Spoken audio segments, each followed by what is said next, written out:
La trêve tant attendue va-t-elle avoir lieu à Gaza? Après des mois de combat, de nouvelles négociations s'ouvrent ce jeudi au Qatar. Nouvelle discussion à l'initiative des dirigeants de l'Émirat, de l'Égypte et des États-Unis, mais sans le Hamas qui a boycotté cette réunion.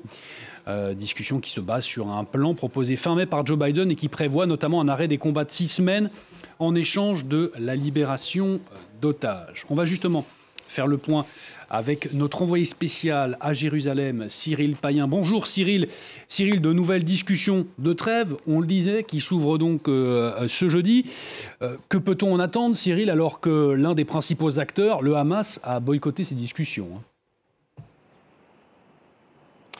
Écoutez, c'est très simple, comme me le confie un diplomate de la région, c'est la dernière cartouche pour ces 48 heures de négociations qui vont s'ouvrir au Qatar, la dernière cartouche de la communauté internationale pour arracher une trêve, un cessez-le-feu. Je rappelle que depuis novembre dernier, pas de cessez-le-feu, pas de libération d'otages. Il y a encore 116 otages présumés vivants israéliens aux mains du Hamas et on flirte dangereusement avec les 40 000 morts civils et militaires à Gaza. Donc c'est une escalade absolue et l'idée force qui est vraiment poussée là par la diplomatie américaine, il faut le dire, égyptienne et qatari, eh bien c'est d'obtenir ce cessez-le-feu dans des conditions extrêmement difficiles pour relâcher la pression, éviter l'escalade militaire régionale, puisque je le rappelle, il y a 2 semaines, le chef politique du Hamas, Ismaël Haniyeh, a été tué à Téhéran. Le chef militaire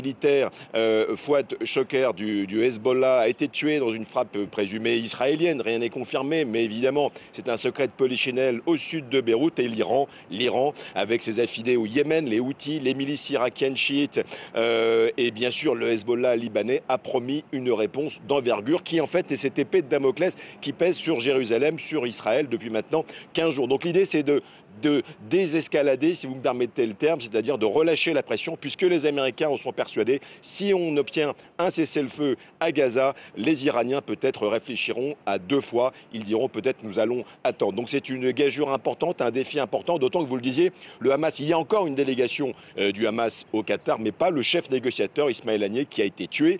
Il y a des difficultés à communiquer avec Yahya Sinwar, le nouveau grand chef du Hamas qui était à Gaza.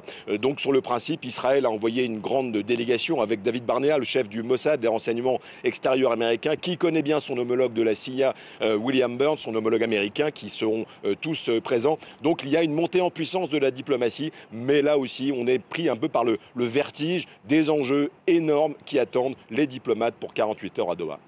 Oui, justement, Cyril, car vous le disiez, sur le terrain, les combats, eux, se poursuivent toujours à Gaza, naturellement, mais aussi au sud Liban et également, dans une bien moindre mesure, en Cisjordanie.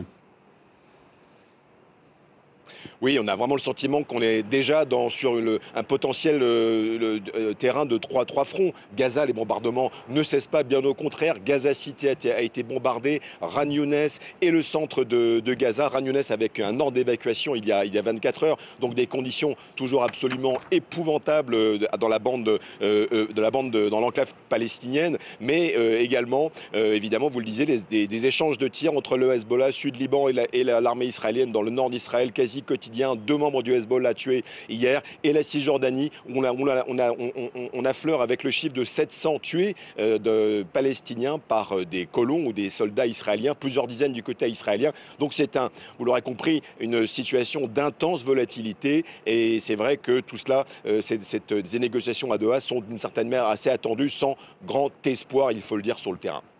Merci beaucoup Cyril pour toutes vos explications.